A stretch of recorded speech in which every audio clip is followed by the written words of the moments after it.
we've been in that trap.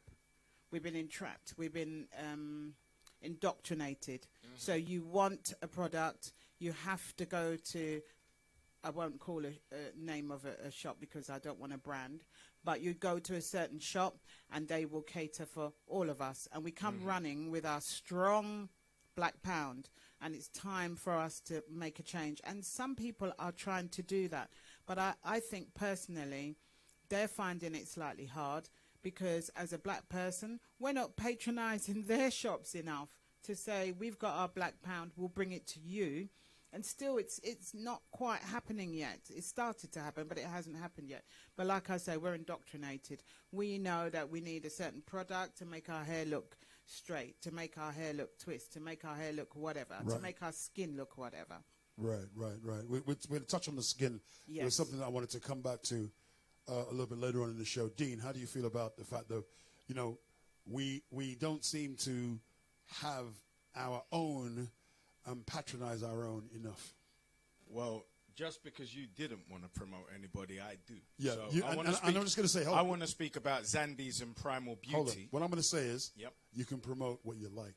Right. We run this. You understand? Yes, because I don't want to brand it. All right. No, you can do what you like. So just because we were specifically speaking on African Caribbean women and hair care, I want to speak on an African Caribbean businesswoman who's an owner.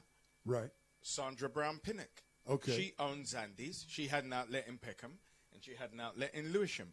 Now she's gone into manufacturing because she found it very hard battle fighting Asians over the territory where they're established. Right. Because I think I heard something about this. We as a people just lack the loyalty.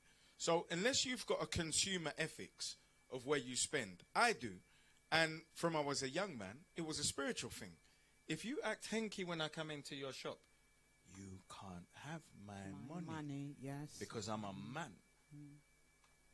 And money's hard to earn. So if you don't have any dignity as a man or a woman, and you can be treated anyway, I tell you to continue that practice. Because if you're happy for people to treat you like a dog and take your hard-earned money, for your business. However, for those who don't, Money Mob have flash mobs where they organize African Caribbean people, 10, 20, 30, go into African Caribbean owned business. Because you're not telling me what Money Mob is. I've never heard of it. So Money Mob is what I call consumer activism. Right. Now, Money Mob Paul runs a radio station as well. Okay. He's got a show on Thursday evenings in South London. Right. On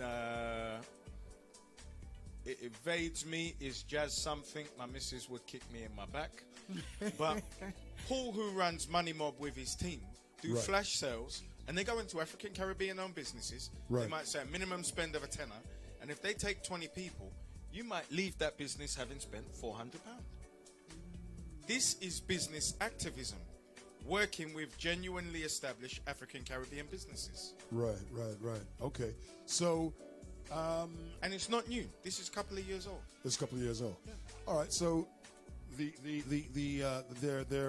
goal is to obviously promote the business in a black area. Absolutely. And the money staying within the black area. It could be a black area, or it could just be a black shop. People travel. Yeah, that's very true. Now, D, we're talking about. I'll come back to this. I was going to do the skin thing a bit later. We'll come into the skin thing a little bit right now. What I was going to say to you was, you said about skin products.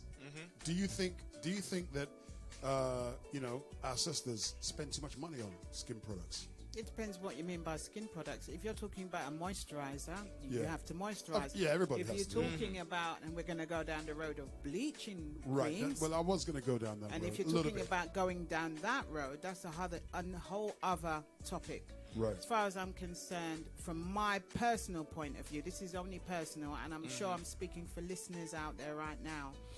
People that bleach their skin, something deep-rooted going on inside. It's damaged. Something deep-rooted is going on in your psyche that you feel the need to buy these products to make your skin lighter.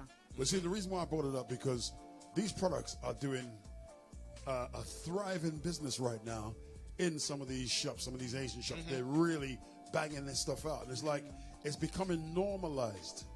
You know, it's all part of the bigger picture. And we're spending large amounts of money on these kinds of products. And I'm saying to myself, well, you know, what is going on with us? You know, why are we using our powerful pound, you know, in this way? It's got a lot to do with life and what you see and what you believe is to be right. You know, back in the day, it was right to go and bleach your hair and have a relaxer and have straight hair because you're trying to conform. It's all about conforming. Right. And so if your skin is lighter, then you're more, you know, accepted, more able to get a particular job, more able to be in a particular type of role. You might. Well, the job isn't even the case. This is when we're talking about this psychological effect. This is more about being approval junkies. Yeah. And this is about being indoctrinated. So you look at the countries that people are coming from, the francophone countries like the Congo, right? That you'll see hugely in Jamaica, hugely in Nigeria, Christianized countries with a very strong cultural push from the West, where people are colonial babies and have that approval junkie status. And they come here or wherever they go and they get it. And they'll find it. So you got to remember that damage that hasn't been done for reparations, and I'm not speaking on economic reparations, I'm talking on our healing. Right. Because reparations is two-part. Yeah. So okay, it's the spiritual and the physical. psychological. It's not physical. It's spiritual and psychological. Right. And then you have the economic side. Now the European owes us for the economics. We owe it to ourselves to heal in the spiritual and the psychological. So there are African psychologists that are actually dealing with the mass healing of us as a people. Now that's a huge repair when you think that the attack is still taking place in indoctrinating our children in their education system now. So if we continue to engage at higher levels, then we're going to continue the process that's always been. Right. Talking about the kids now. There seems to be a major problem that the kids. I've got all kinds of people trying to hit me up here. There seems to be a major problem with the kids as well, whereby our kids are, you know, this generation from say 25 downwards, they seem to be completely lost in a lot of the stuff that we're talking about right now. This indoctrination, whereby, you know, they're more interested in designer outfits and designer clothes, designer trainers, than, you know, another youngster their age, one of their peers. You know what I'm saying? There's no love going around. It's just all aggression, and you know, it's just not right. I'm sure as grown-ups you guys can feel it as well. D. But you got to remember not to generalize. This isn't a general thing. Absolutely. And this comes, what you're talking about and what anybody talks about with any children comes from the family. Right. Yeah. What happens with the parents, where it comes from with the grandparents and all the generations. From my family, what was taught to me, I taught to my son, which he teaches to his grandson.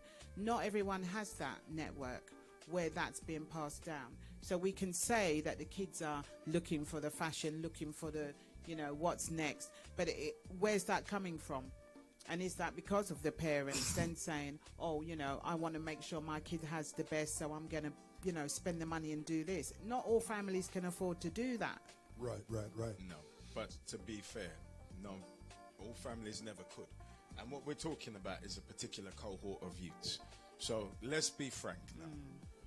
Gang culture isn't new because I was in it. So it's not. So I'm 45 years young. Yeah. And in North Peckham, between 91 and 95, that's where I was. So it's not new. What's new is the polarization of gang culture and the alluding to postcodes, because it's always been territorial. And I could have told you the small stone throw where we would have had adversaries. And I could name you all of the gangs from then where young men were gang rapists, where young men in this particular area, they might stab you, they would rob you in this particular way.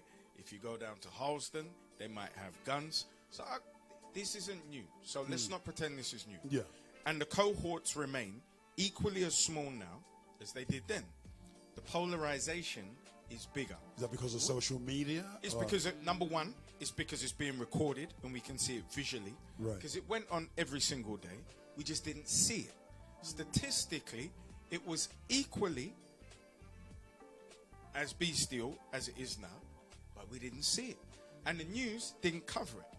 So when one of us was murdered, there was no news coverage. Right. Now, there's news coverage.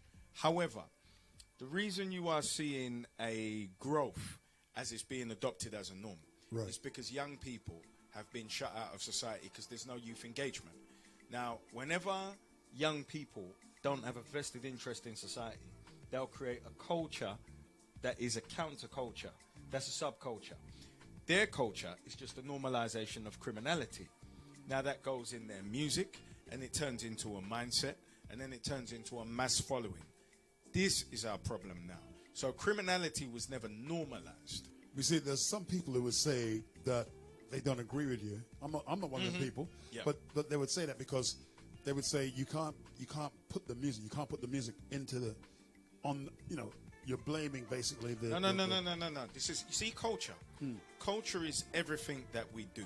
So it's consumed in the music. Music is a very strong part of culture, because whenever you see a consciousness shift, it comes from artists. Artists have the capability to create a consciousness shift. If you'd have gone back to the times of playwrights, they would write a sonnet, and it would change the consciousness of the people about how they felt about a particular people or a particular thing. Now, young men come from an environment where petty criminality takes place. So there is speaking on it as an observation, and then there's the celebration of it. So we're not talking about the observation anymore. We're now talking about the celebration. Now, that culture has definitely been pushed by the music. And it's not all artists, but it has been pushed by the music. But we can't blame the music, because the source is deprivation. So when you look at the cutting of youth engagement, you would have gone back, let's say 15, 20 years ago. You had Sure Start, you had a hell of a lot of open youth engagement where you're going to take up their time and you're going to engage them. When all of that was cut and we were told about austerity, and they found themselves on the street, the natural order of young men is to turn Lord of the Flies. For lack of a prevailing wisdom, young men are very bestial.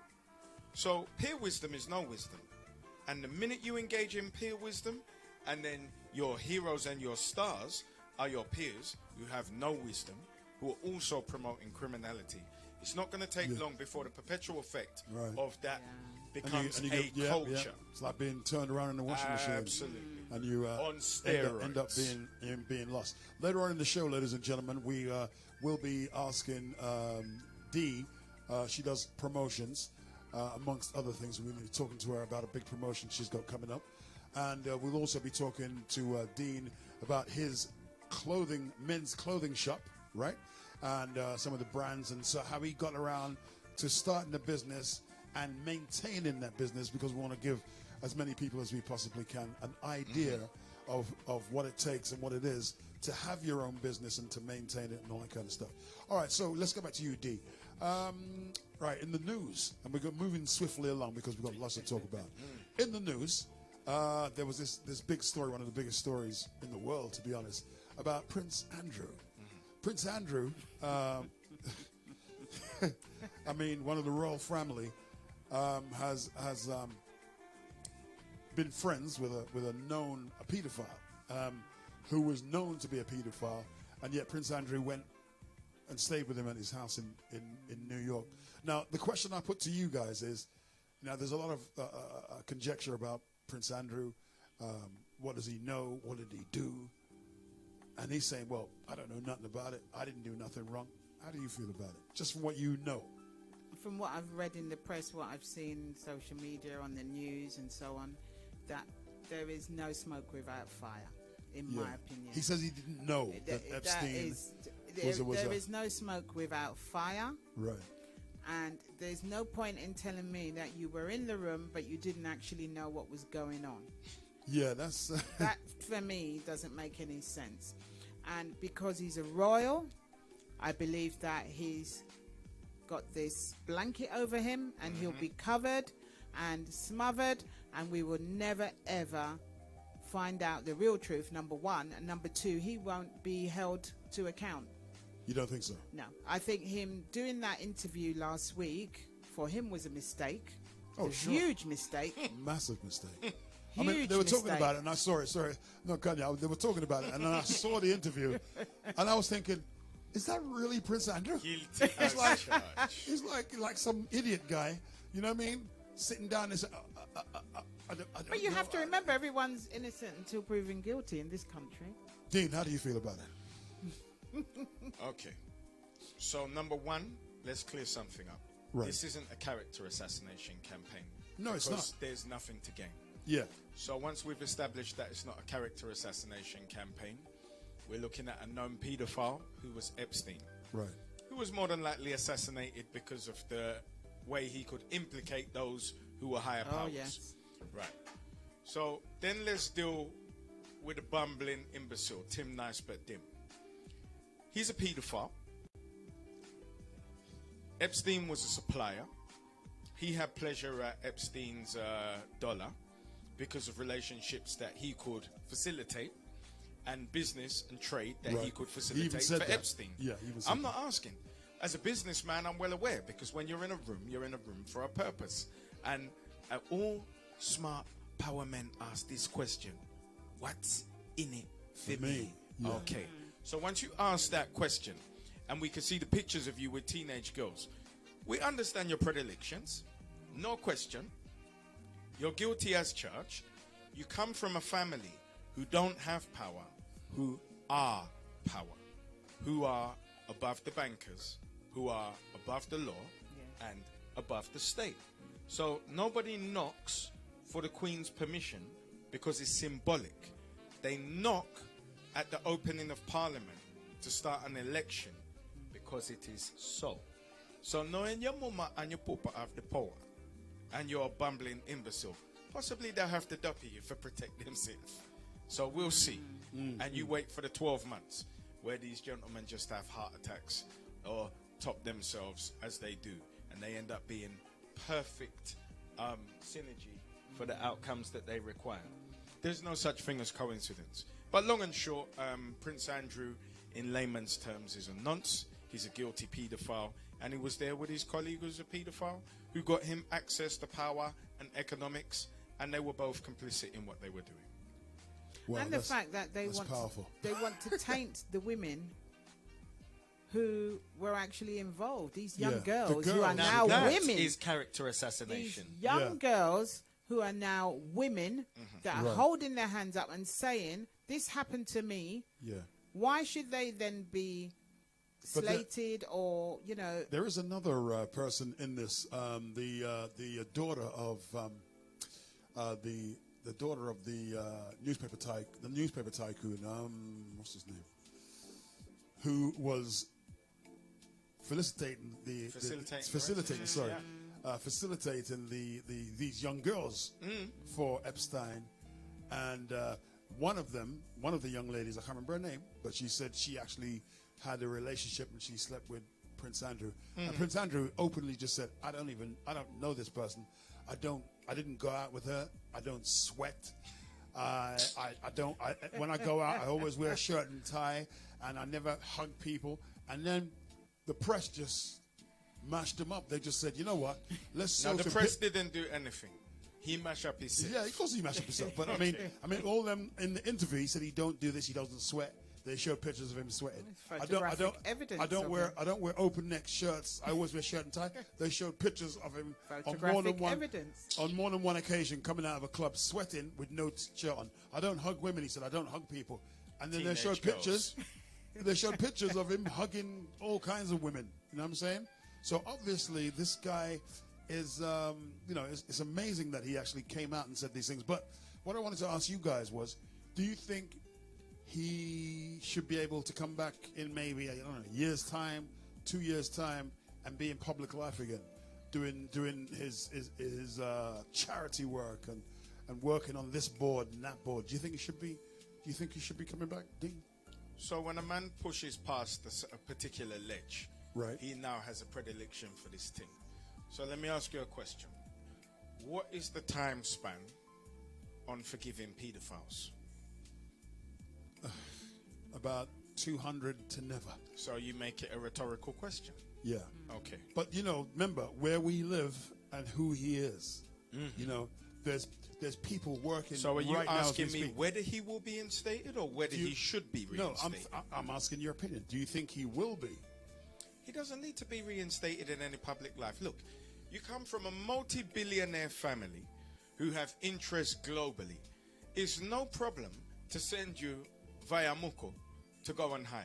So when you see Middle Eastern princes who have a predilection for young men, you need go no further than Edgware Road to see young men carrying Prada bags like this on their arm with a Duracell tint in their head, carrying a bag. So because the world is a big place, right. So there's somewhere you can be sent where you won't be an embarrassment, where you'll make a great income, and you can continue like Gary Glitter, right. Your predilections where you love. Right, because Gary just went over to Thailand. Hey, the world is a big place. You know what I mean? Yeah, and continued doing what he was doing. He was still held to account in the long run. Yeah. They were always held to account in the long run. There's nowhere for them to hide. And then on the flip side, in the royal family still, you have the young lady Meghan Markle, who's now Duchess.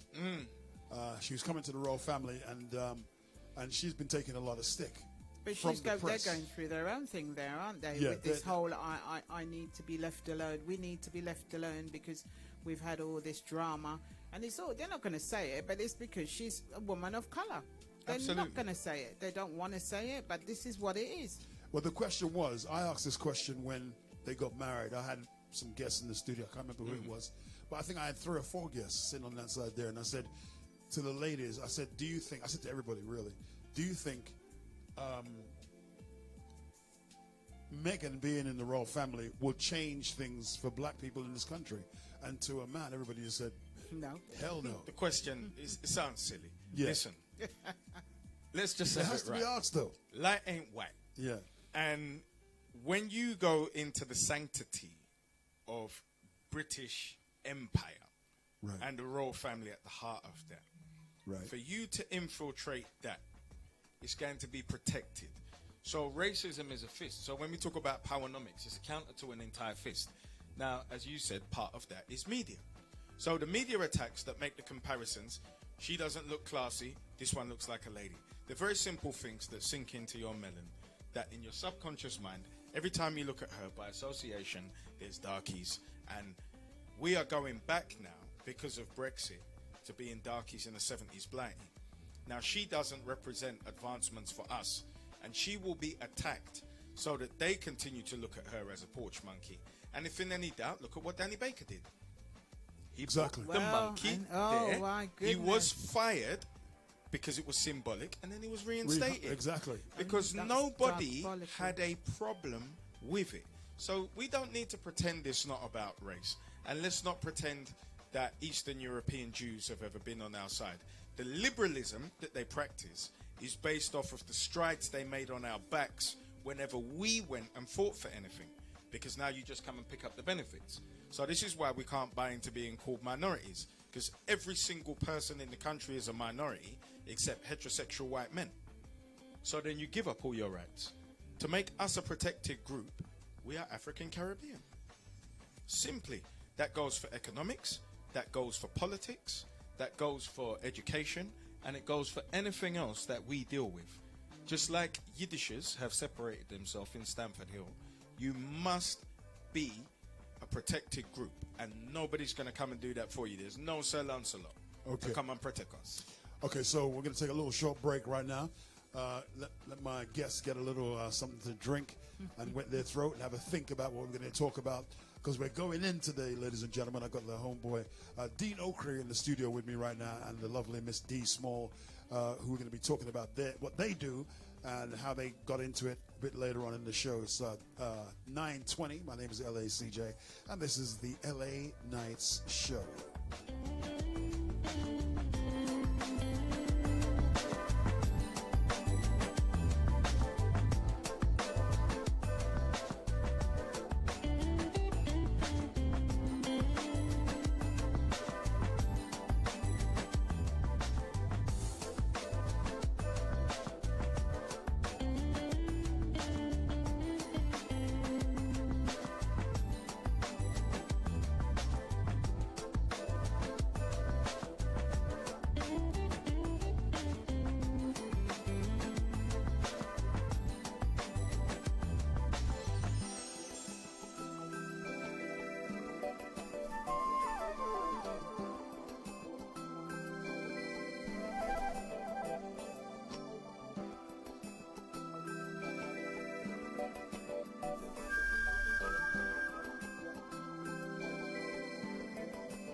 All right, 9:27, ladies and gentlemen, we're getting ready to go back live with my two guests, Dean Okai.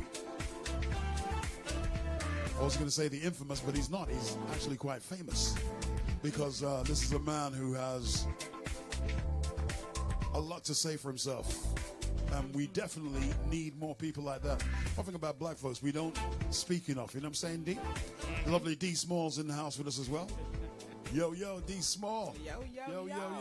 All right, so we're back now with Dean Okai and D Small.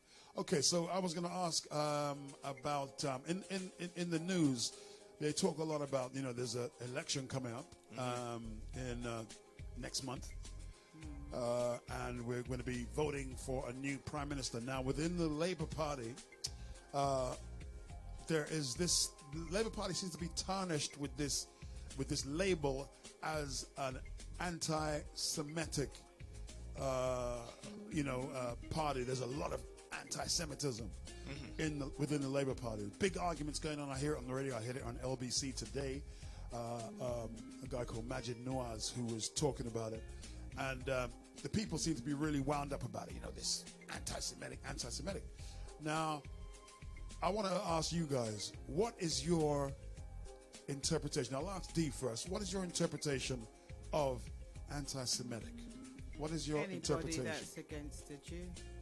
Anybody is against the Jews in what way? In a nutshell, has a prejudice against Jewish people. Okay, but in what way? Because I can tell you right now, there are people who are against the Israeli government for their occupation. For their occupation of Palestine. And for what they do to Palestinians. Yeah.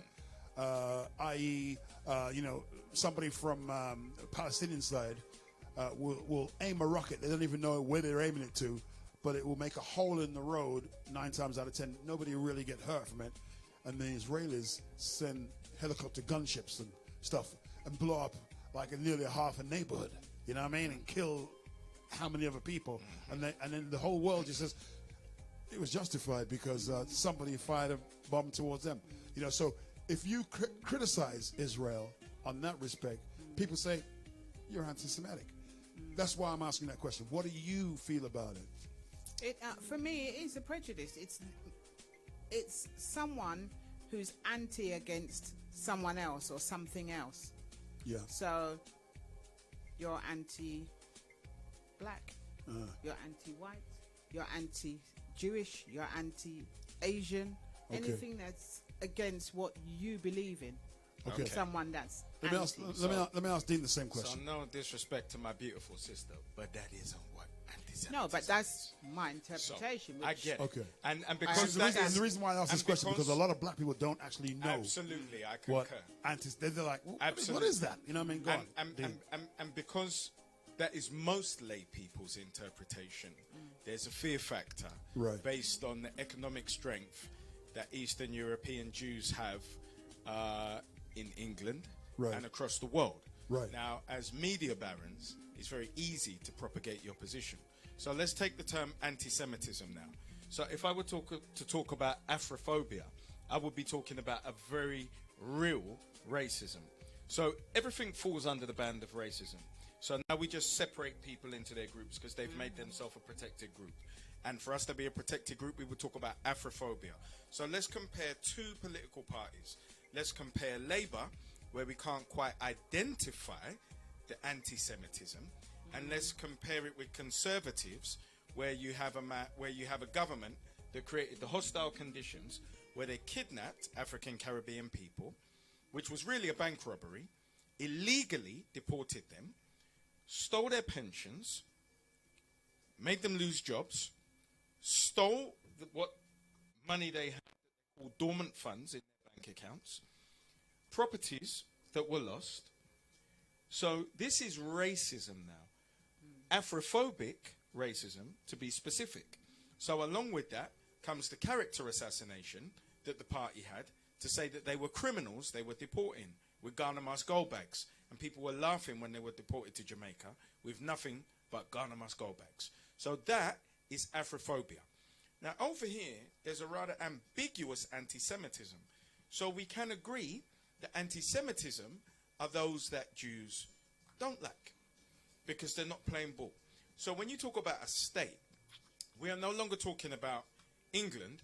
We're talking about Israel, which is a foreign nation, and a dual allegiance to Israel, which I don't blame anybody for, because we all have dual allegiances.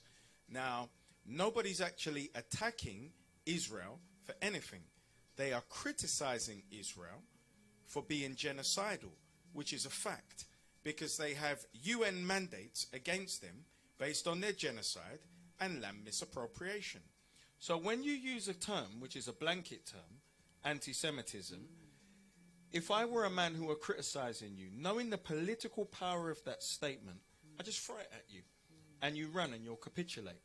However, I would ask you, show me one tangible example of anti-Semitism. How did I affect your children's education? How did I affect your economy? How did I affect your freedom of movement? Oh, none of the above.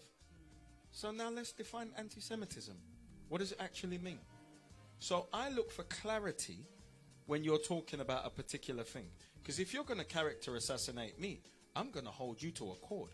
And I'm going to ask you to show me a tangible execution of anti-Semitism. And the truth of the matter is, there is none.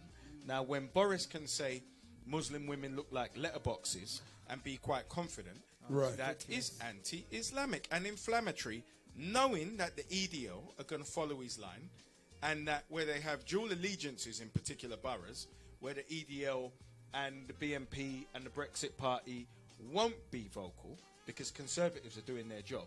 But where you'll see a Labour Party, they'll go there and they will lobby their own. So the anti-Semitism when compared with Afrophobia is nominal. It comes down to opinions and ideas, which is prejudice. You can be as prejudiced as you like and think I'm a flash coon. You're not going to affect my money. You're not going to affect my child's education. You won't affect my freedom of movement or anything else that tangibly affects my life. Yeah, but it's been said, and I like that answer there. It's been said, D, on the news, again, on a chat show I saw, that anti-Semitism is the worst form of racism the world has ever known. But we know that not to be true. Does that go back to the 6 million Jews in 19... Yes, it does. Yeah. Now, for me, I'm thinking to myself, wait a minute. Anti-Semitism is the worst form of racism ever known. To a Jew. To an Eastern European Ashkenazi Jew. Absolutely, it's the worst form of racism. But it isn't the worst form of racism that's ever been executed by a man. That's Afrophobia. And that is over 500 years old. And it spans countries. And it spans continents. Yeah, but why would they... And it continues. Why would they say that on the news? Why would they say... Because they can. Well, they want to take the focus away from anybody saying anything about anything else. Once again, they want to point you in the direction of what they want you to believe and what it is that you should be thinking, and not thinking about, this is not the worst, there has been something worse. So therefore they take the focus away from anybody even mentioning that, and they put you in this direction. This is what they do. Okay, so you guys know that the conversation that we're having now, there's probably people, on the other end, watching us and saying, these guys are anti-Semites. Which is why we're speaking factually. So let's speak factually now. Okay. And I did mention Afrophobia as well. So the state of Israel has practiced Afrophobia against Ethiopians who they had a sterilization program against. Yes. Which is fact. Yes, now, with the women. When we talk about Jews, there are a few sets of Jews. So Ashkenazi Jews, Eastern European Jews, who were the converts around 10th century. So when they say we suffer, you will say, did you suffer? They will say Jews suffer, knowing they weren't the Jews of 2,000 years ago, which isn't a problem. They were converts from the Khazarian Empire because the king chose the faith of Judaism. Christianity was around, he could have chose it. He could have chose Islam. But he went back to the first of the Abrahamic faiths for a reason. Because the nation was in a very bestial state, Kazakhstan. Right. So what he did was go back to the first, which was Judaism.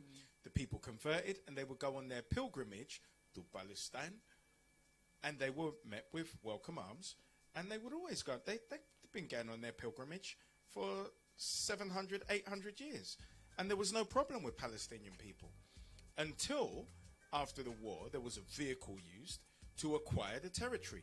And the British Army went and did that on their behalf because certain loans were made for the First and the Second World War.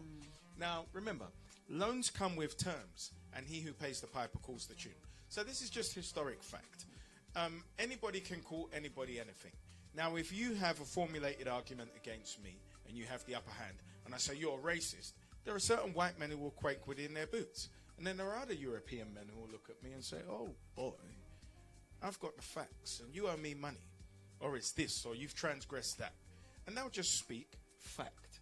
So when we speak factually, we should be confident in that, because you're not attacking anybody and you're not affecting freedom of movement, economics, children's education, health. You're not imprisoning anybody, you're not torturing anybody, and you're not confiscating anybody's land, goods, or economics. So let's just lay waste to the nonsense. It's rhetoric, and rhetoric will be spoken to kingdom come.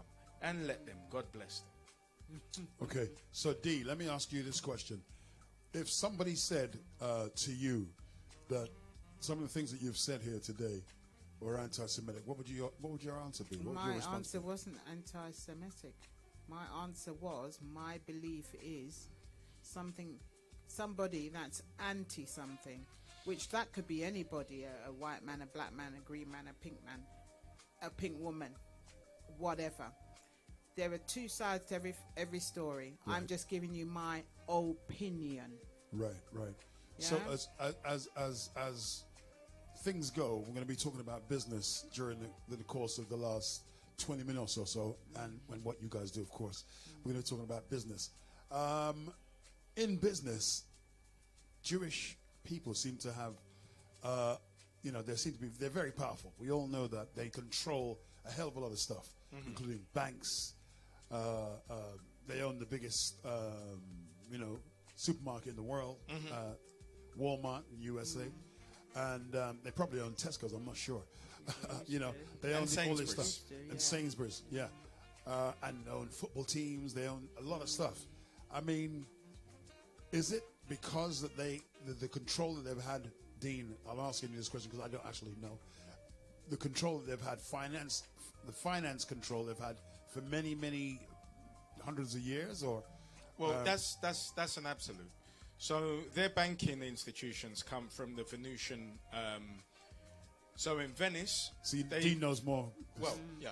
So in Venice, the merchants would rent money stalls. Right. And in Christianity, under papal law, usury of my brother was illegal, which means you could not charge interest in Christianity at the time. So now you're dealing with the Catholic Church. So they would rent the stalls to the Jewish merchants who would charge interest. They would pawn goods, they would make loans, and that's where the term what do you want from me, a pound of flesh? Because they could legally request to extract a pound of flesh from a man who owed them money. This is fact. And that's what the Shakespeare's book, The Merchant of Venice, is about. It was about a very popular man within the city that people loved, and he owed money to a banker. Now that merchant wanted his pound of flesh. So the judge was very smart, said, here's the knife, you extract the pound of flesh, but anything over a pound that you extract, we go and take from Uno. And the merchant, you know what? Do your thing, take the knife. So to put it in its essence, if this is where banking started, where was the current banking system given up, and where did it exchange hands? The truth is it didn't. So then you go into every single industry which banking supports. Now, also in conjunction with masonry, which is our science.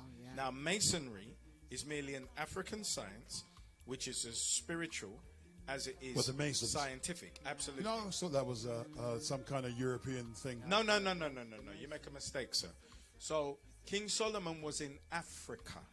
And when you talk about the mystery schools that everybody went to, the Greeks went to our mystery schools. All of their philosophers who sodomized each other went to our mystery schools to learn, and came out into the world and taught what they learned about perfect geometry, about maths, about medicine. The Romans continued the same tradition. Yeah. Those are ours. So I don't turn my back on Masonic science because it's our science. And what it is it's natural law, which is to do with the universe and man. Now, it is as spiritual as it is scientific.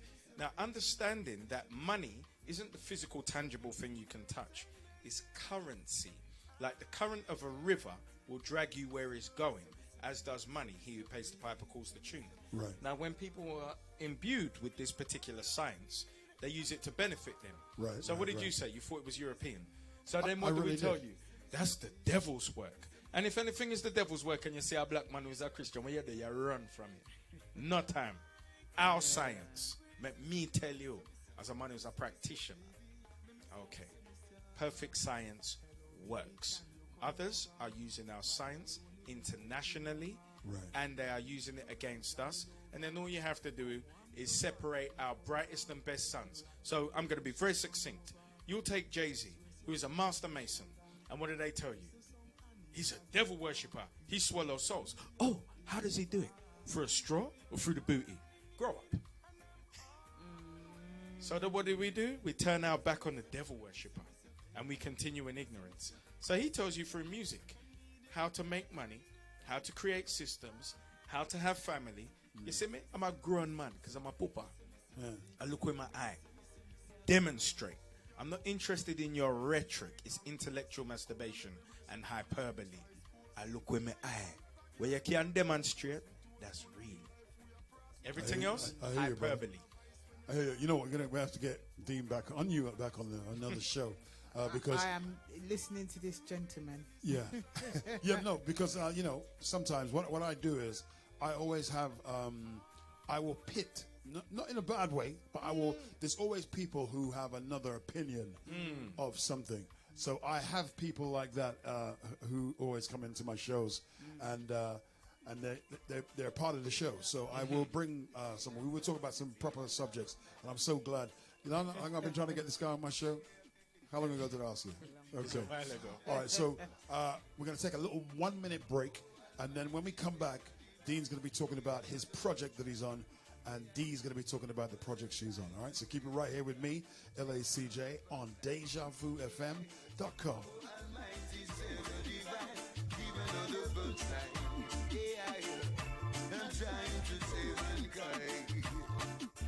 Look at the world and all the desolation ahead. See how the children of vipers are moving across the land. Children ain't in mothers and fathers ain't in the sound. Almighty was in the beginning. I needed to find creation to give another first time. Oh, Almighty Savior divine, sing another fun time. Yeah, 'cause I'm trying to save mankind. Give another fun time. Yeah. Oh, Almighty Savior divine, sing another fun time. Yeah, 'cause I'm trying to save mankind. I feel it in my heart, I feel it in my soul. No way out the middle of the road. Young ones are lost and confused in their soul. Oh, Jacob will take control. Oh, give me the melody so I can touch their heart. The world is in agony and I got to play my part. So give me another fun time. Oh, Almighty Savior divine, I sing another fun time. Let me show Babylon a sign. Give me another fun time. Oh, Almighty Savior divine, I sing another fun time. 'Cause I'm trying to save mankind. The poor gets poorer every day, and the rich man is more loving and grabbing from day to day. You lay the foundations of righteousness, so tired I can live. Give and live and learn, but still as a man I get burned. But give another fun time. Oh, Almighty Savior divine, I sing another fun time. Yeah, 'cause I'm trying to save mankind. Give another fun time. Oh, Almighty Mastermind, I sing another fun time. Yeah, and make me show Babylon a sign. Oh, look at the world and what do we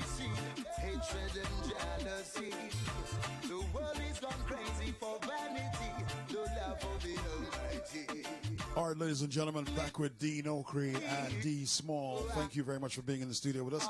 I want to thank all our listeners as well for being with us right now, all the people online right the way across the world. I'm sorry that I haven't been mentioning names. There's too many to mention, but we are glad that you are with us right now. All right, so Dean, come on, tell us a little bit about your Thursday. Yes, your Thursday Yes. club you were talking about earlier on. Go on. So me and my lovely lady decided that social media was making us socially inept. So Okay. she coined the term that face-to-face is the new social networking. And we just started to bring people together. So we have an event called the Thursday Club that brings around 200 African people together every other month. And we charge £7 on the door. Right. We're not talking about a dance, education, politics, black love, spirituality, and people come out because there's an appetite for it now. So on the 3rd and 4th of December, we're doing a double bubble event. Right. So in the Caribou Education Centre in Brixton, we're showing my brother Nick's movie, which is a documentary called Why Don't Black People Vote? Then we're going to have a debate, and we're going to talk about certain tangible outcomes and the directions we should vote in based on our interests. So we got on the 3rd of December, which is a Sunday, in the Caribou Education Centre in Brixton. Right. And then in 399 Tottenham High Road on the Monday, which is the 4th of December, we got the same event for people in Northwest, East London, so that everybody can get the joys of it. Because me and my missus did it in Brixton when we went to Tottenham, people didn't travel. So we're going to do it twice. Okay, that's the smart way to do it, I guess. All right, so D, tell me about your event you got coming out. And I'm involved in this, so I'm going to be pushing it hard and have been pushing it hard. We have for the past 12 years now been putting on our event, which is held on the 28th of December. And the theme of our event is Cinderella meets Prince Charming. Okay. It's a novelty. It works really well. Okay. I'm down with that. We take people from London because we found that the London market around Christmas is saturated. Yes, sir. So we wanted to go out of London to a completely different environment and entertain people. Okay. And it's been going successfully for all these years. We're doing it again. On this Saturday, we have a silver service sit-down meal. And then we have entertainment during the evening. DJs playing music during the evening. We go on till very late. And then we go straight to breakfast. We are a bit hardcore when it comes to the rave. Why not? And then during the Sunday now, I would say for the past maybe 4 or 5 years, we've been doing a 2-day event. Because initially it was 1 day. Okay. And we found that it was just such a rush to have to get back to London and everything. So we do 2 days now. And on the Sunday, we have a chill out day. Really nice. We've got some lovely things planned. I'm a salsa dancer. So we have teachers that come down and teach salsa. Then we have... I think I'm about to show you a few moves that I know. Yeah, you know what I'm saying? Any moves is good moves. All right, cool. And then on the Sunday, we have a more chilled out event. We also have entertainment. And then we come back home on the Monday afternoon. Great stuff. So tell the people the address where they can buy tickets, They can everything. contact myself. My name's Dee. My telephone number is 07958 062 629. And you can also contact Remy, R-E-M-I, on 07957 636 998. Those are tickets that are available. Or you can contact me, LACJ, 07950 202 584 and obtain tickets that way as well. It's going to be a fantastic weekend. Now, getting back to you, Dean, because we're moving kind of quick here. Your business. Tell me about your business very quickly. Suits direct. It's not just a suit shop. Literally everything I wear 7 days a week for the past decade. So if a man were dropped in there naked and he were going to a social event, where we're going to court, where we're going to get married, we were dressing from head to toe. And we're at 57 Camden High Street. You can call us for any needs on 0207 383 5125. How did you get into that? There's an opportunity. I bought some stock and sold that off quite easily. Right. Created a relationship with a landlord because everything is relationships. Right. So what I would do is I had envelopes. I had 4 envelopes because at the time I'd separated from my son's mum, and my mum became sick. So at a time when I didn't know how I was going to pay my rent, I had to give my mum money. I had to support my responsibilities with my son, Right. and run the business and buy stock, Right. and live in between. So those 4 envelopes were my discipline that had shop, stock, my mum, and my son's name on, which was his mom. Right. In any case, so what I realized very quickly is that I was in the service of people, Right. and that brought my customers back. And I will put 80% of the profit to the business back into the business, and that is exponential growth. So before you know it, you're just sitting on a ton of stock, and the customers come to know you because I treat everybody like family. So it's when men come in, and let's get rid of this myth that Banglas don't come into our businesses, that Asian Chinese don't come into our businesses. I tell you now, for a decade, every man, every shade, every color has come into my business. I have retained them as customers. My Google reviews is 5 stars. Facebook reviews, you go across them, because that's the first thing I did whenever the business got weak, was the reviews, knowing that I'm in business. The key I would tell anybody, don't feel yourself and your ego when you're doing well. You are in service of somebody for their pound note. That's right. The pound note is finite. Know that when you serve them well, they will come back. Exactly. They will recommend customers, and you're going to win. And I realized very quickly what I had developed was a very sharp set of problem-solving skills.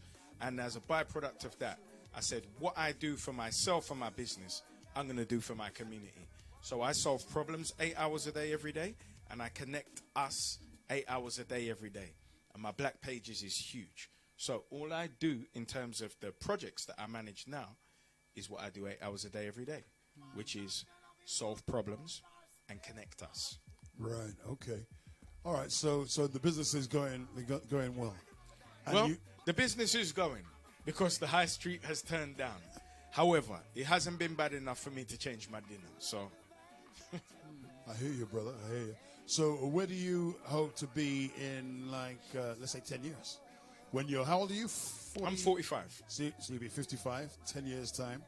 Where do you hope to be? I won't be in this business. No? I'm not emotional about, one thing about me, I'm not emotional about business. No, And I don't envisage seeing this business past next year. Because as Brexit falls down, the European pocket is going to fall down, and that is going to affect my market. So I'm in the bound for suffer. And what I have been doing, I worked for the first 3 years, 7 days a week, bar Christmas Day, for 3 years to build that business. And 10 years in, I work maybe 3 to 4 days in the shop. Okay. And the business meetings that I hold are setting up my next incarnation. That next incarnation is on the continent, and they're in infrastructure projects. Africa.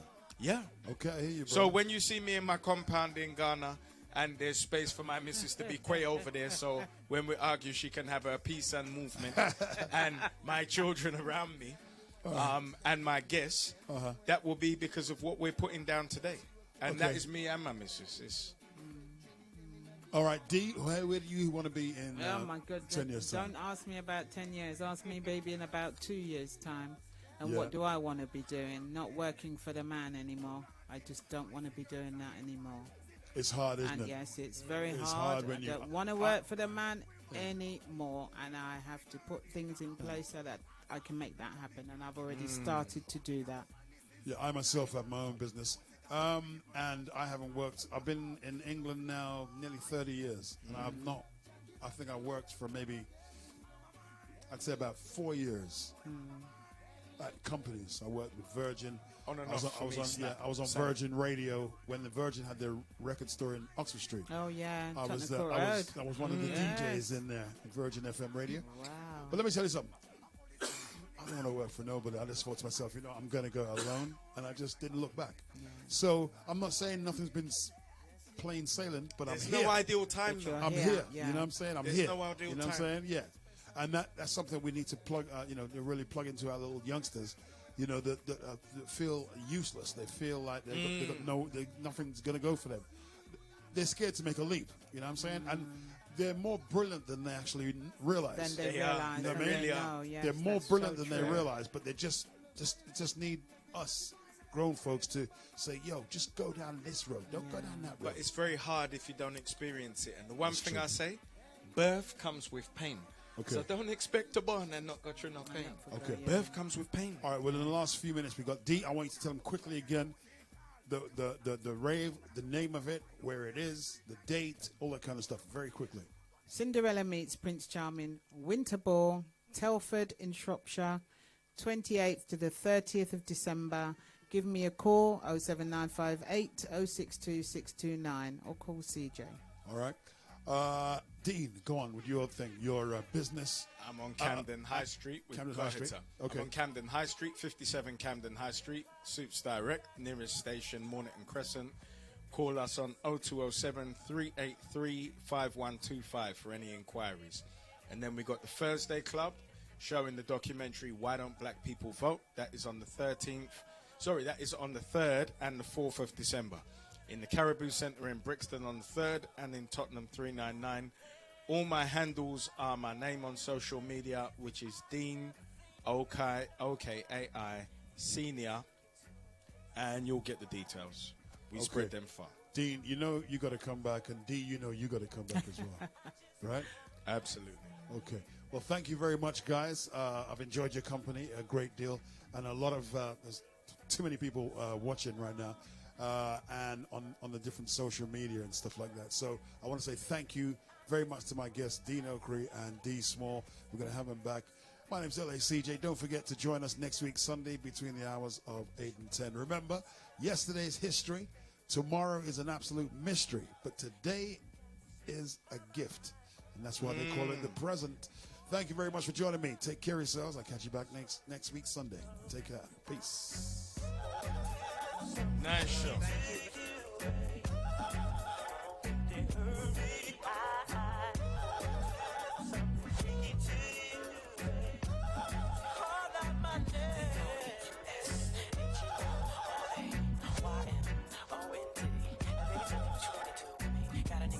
Show to see every time that you hold me, holding me, trying to keep control of me, nice and slowly. You know, never let me go, never messing with the flow. This is how the hook go. Can take you to a place where it's quiet. There ain't no one that turns on. Ain't got a rush. I just wanna sing it nice and see, I've been waiting for this so long. Making love until the sun comes up, baby. I just wanna sing it nice and slow. Now tell me, you wanna get free? 'Cause I'll fuck you right, I'll fuck you right, I will. I'll fuck you right, make you feel. I'll fuck you right,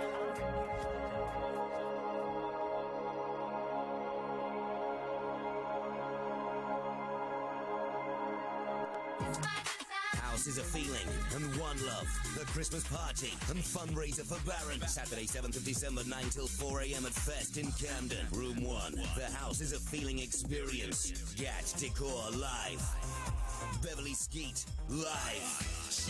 A special surprise guest live. Plus Alex P, Mark Bradford, Sam Supplier, Phil Good and Ram, Nico, PK, Danny D and Naturalist. Room 2. One Love presents old school UKG and rave anthems. Luck and Neat, Pipe Paper, Daryl B, Sublo Hertz, DJ Listener, Huck Finn, Lady T, Kanga, and Steve way back when back to back with Lust. Room 3. Funky House and Club Classics. Scott Ralph, Lukey P and Frankie Mac.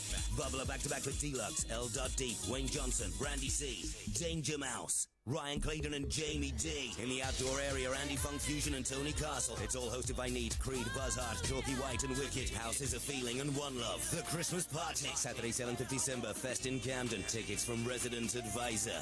DJ Claudius and Supreme FM proudly presents another edition of Cool and Classy, the Scorpion Affair, taking place at the Windrush Bar, 184 Stonington High Road, London, N16 7JD, on Friday the 15th of November. Music on the night is supplied by your residents. Special touch, DJ Claudius, TLC and Cookie, and it's all hosted by Tony F and Marvelous. Now on the night we celebrate